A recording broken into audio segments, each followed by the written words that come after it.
יש עוד מחשב שהיה קשור למערכת של רומ"ט, זה כאמור טיפל בסופו של דבר רק במענה הקולי. המחשב בארון על PC הזה טיפל רק בקווי החוץ, ואני אגיד על זה מילה אחת. המרכזייה שנבנתה ב-1970 מתקשרת בתוכה בשיטת PCM, שהיא שיטה שנכנסה רק בסוף שנות ה-90, בשנות ה-90 של המאה הקודמת. זאת אומרת, בזק עברו לשיטת PCM, המרכזיות עברו לשיטת PCM. המרכזייה הזאת ב-1970 נבנתה כאשר התקשורת הפנימית שלה היא כבר PCM, זה בכלל פלא.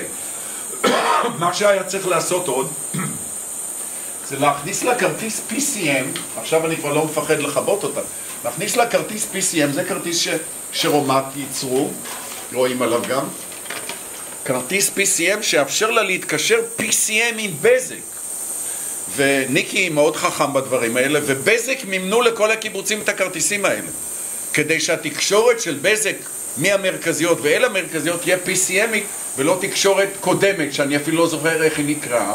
אבל גם ה-PCM נגמר די מהר ועברו ל-PRI, שזה הטכנולוגיה שעובדת עד היום. מה זה PCM? אני לא זוכר את הראשי תיבות. זה צורת ההתחברות, זאת אומרת האיתותים, מערכת האיתותים בין הוא שולח לו כמו מחשבים, הוא שולח לו מידע, הוא מודיע קיבלתי את המידע, הוא שולח לו עוד מידע, מודיע קיבלתי, כמו מחשבים, בדומה לטיפ, אבל כל פעם בטכנולוגיות קצת יותר מתקדמות. ההבדל בין ה-PCM ל-PRI, אם אני לא טועה, ש-PRI, רוב ה-PRI בארץ, מועבר עד היום, מועבר על סיבים אופטיים, מה שלפני זה לא היה. אז בזק הניחה סיבים אופטיים, אבל שמה ממירים ועברה בחזרה לאנלוגי. בחלק גדול מהזמן. היום כמובן הכל כבר עובד על אופטי דיגיטלי, לא אנלוגי,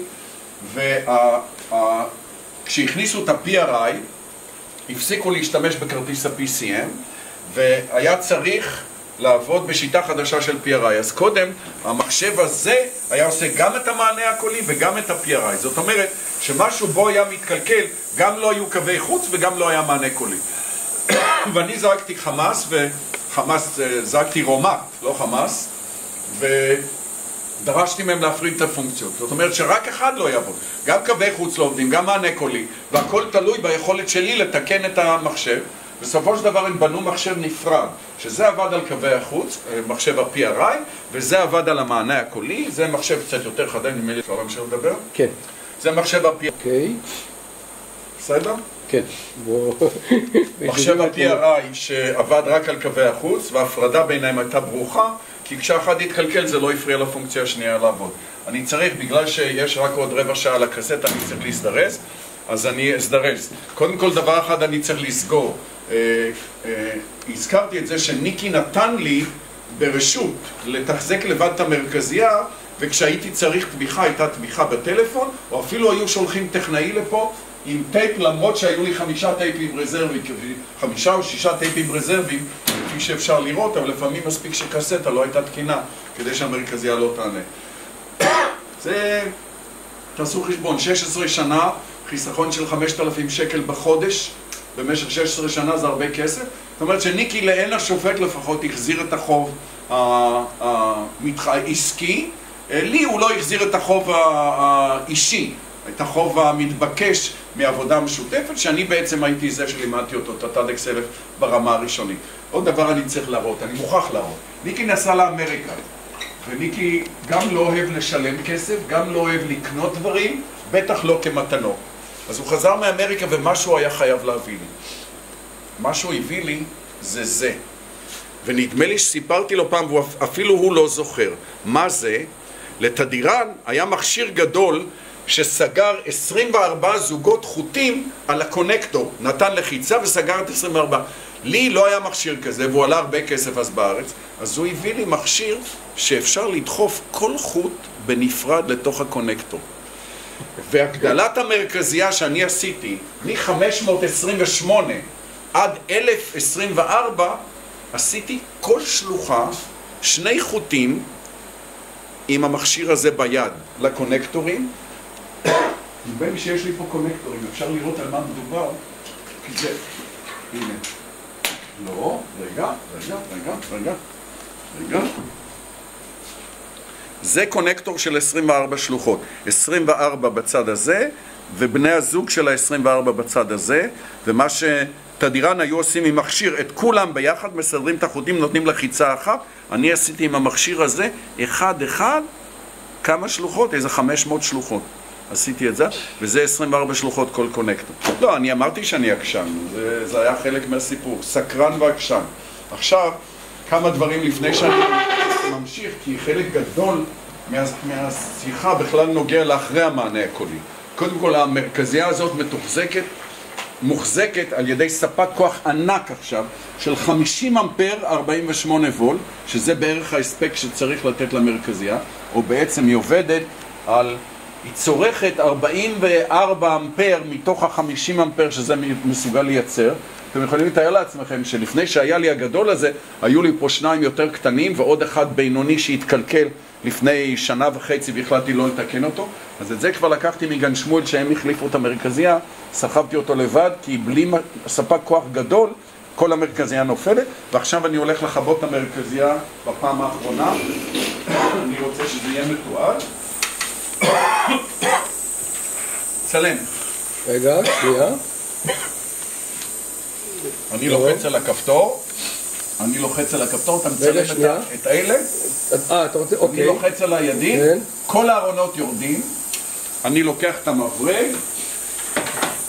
ואני עובר ארון ומוריד את החשמל. פה, אתה מצלם? הופ, נהיה שקט. ארון ומוריד את החשמל. פה החשמל פה, הנה, מוריד את החשמל. וואלה, זה רגע בשבילי, זה פשוט רגע כל כך מרגש שאני לא יכול לתאר אפילו. המרכזייה יורדת for good. זו פעם האחרונה, זהו. Never to go up again. זה מאוד מאוד מרגש, אני עם המרכזייה הזאת 27 שנים. מאוד מרגש אותי. התאריך היום? לא חשוב. 17 לזה, לא? האירוע חשוב. 17 לשש. הורדתי את החשמל בכל המרכזייה. מיד שאנחנו גומרים את הסרט, אני מפרק את הספק כוח הזה, מוציא אותו מפה, ואז מפרק את הארונות, מתחיל להוציא את הארונות. כל הארונות האלה יוצאים מפה. יהיה לי פה חדר שאני מקווה שיהיה נקי ומסודר פעם ראשונה בחיי, ואני אשמע פה מוזיקה טובה. זאת המרכזייה החדשה, שהיא כולה דיגיטלית. היא מייצרת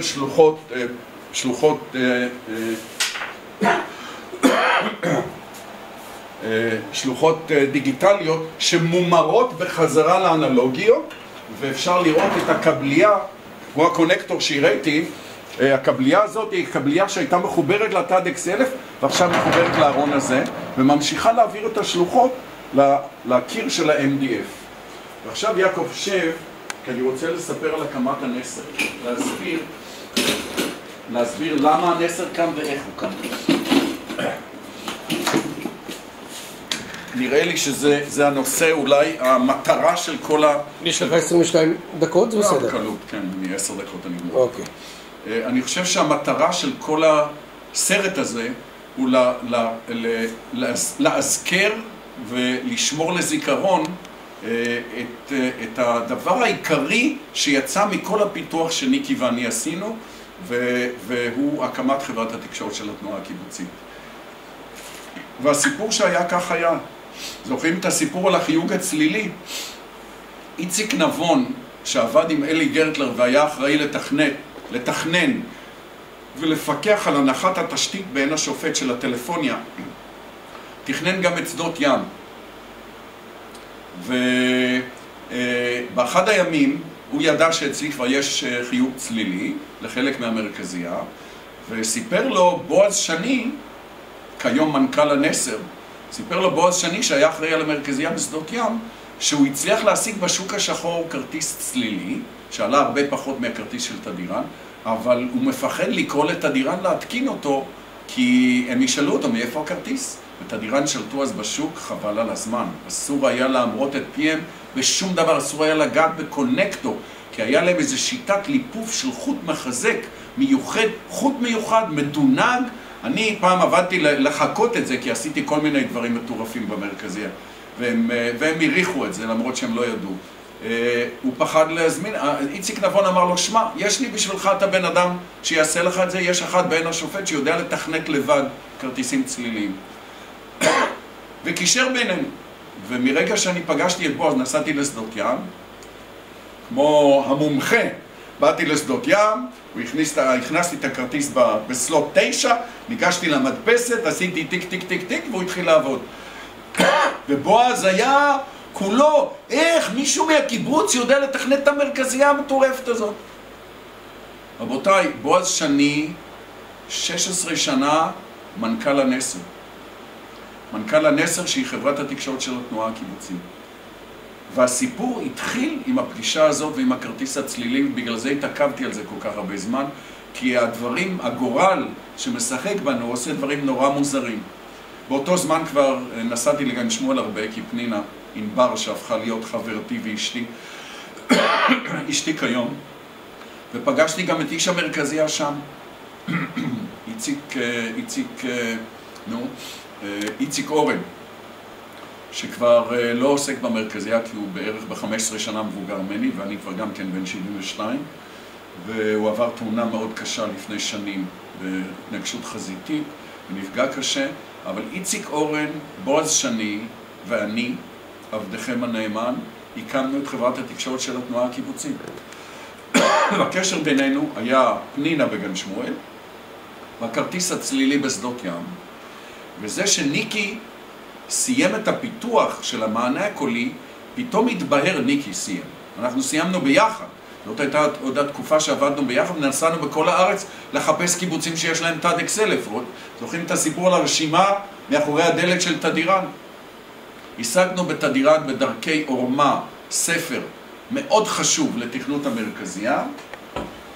תוך 24 שעות ניקי העתיק אותו,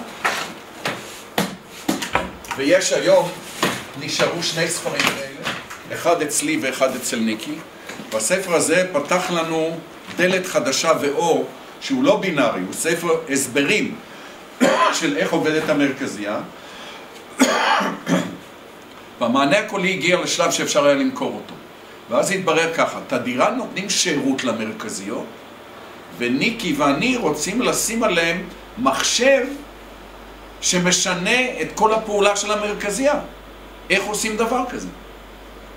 והתשובה הייתה שאי אפשר לעשות דבר כזה. תדירן היו אומרים שהבעיה, מישהו היה מצלצל שיש לו תקלה, היו אומרים לה הבעיה היא של רומת. שניקי יבוא לגשר, או לדן, או לדפנה, שגם להם היו תד אקסלף, גשר לא, אבל דן ודפנה היו להם תד אקסלף. וניקי או אני היינו נוסעים לשם, היינו בודקים, המענה הקולי עבד בסדר. הבעיה הייתה במרכזיה, אבל תדירן היה להם תירוץ, למה לא לנסוע? ונוצר מצב של בעצם חתול שרודף אחרי הזנב שלו. ניקי כבר היה מסוגל עם הצוות שלו אחרי שנפרדנו לתת שירות למרכזיה, אבל לא יכול היה לתת, כי לא היה לו רישיון.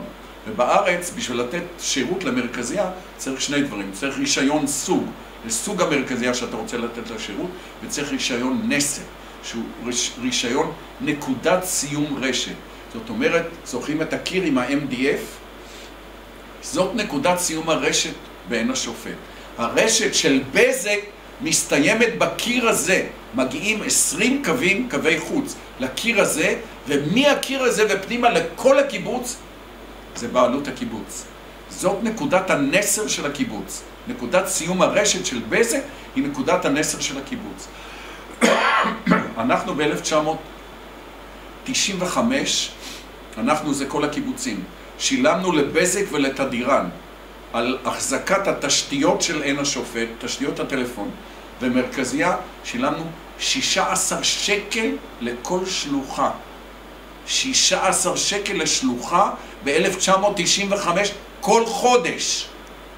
16 שקל על כל שלוחה לתדירן על החזקת המרכזיה, ולבזק כאילו הם מתחזקים את התשתית.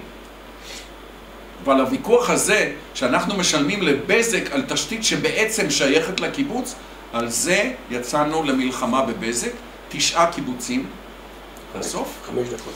9 קיבוצים שבועז ואיציק אורן ואני גייסנו $9 9 קיבוצים, יצאנו לבית משפט נגד בזק, בסכנה שינתקו את הטלפונים של כל הקיבוץ, ולגבעת השלושה באמת ניתקו את הטלפונים ל-6-7 שעות, והיו צעקות ברמות של הממשלה, ונתנו הוראה לחבר אותם בחזרה. מישהו שם עשה שטות. זכינו בתביעה נגד בזק, בזה שבזק הסכימו עם העורך דין שלנו, שהתשתיות ימשיכו להיות רשומות על שם הקיבוץ, אבל בעצם הקיבוץ יכול להפסיק לשלם לבזק. ובשנה הראשונה, כשלא היו 275 קיבוצים כמו היום בנסר, אלא היו איזה 125 קיבוצים, בשנה הראשונה לקום הנסר, הקיבוצים האלה לא שילמו לבזק 12 מיליון שקל. רק על הכסף שלא שולם. ואת הדירה נמשיכו לשלם. התוצאה הסופית הייתה שניקי לא יכול היה לקבל רישיון עסק, כי את הדירה חסמו אותו. רישיון נסר היה לנו. ואז בועז ואני ישבנו יום אחד, והגינו את הרעיון הגאוני. ניקי יעבוד כפוף לרישיון הנסר שלנו. רישיון הסוג היו מוכנים לתת לו, והוא קיבל את הרישיון לתחזק את המרכזיות בקיבוצים. ומאותו יום התחילו להתקין מענים קוליים בקיבוצים. הקול שלי היה נשמע אוטומטית ב-105 קיבוצים כשחייגו אליהם. ומפה קמה חברת התקשורת של התנועה הקיבוצית. מפה התחיל המענה הקולי של הטדקס 1000. ומפה היום מספרים איך הטדקס 1000 מפסיקה לעבוד. והמרכזייה החדשה שנקראת פלקון לקחה את התפקיד. סיימתי את הקסטה בכבוד. תודה רבה ליעקב לשם, שהיה סבלני וקהל טוב לסיפורים. וזה הסיפור שלי ושל הטדקס 1000. עד כאן. תודה רבה.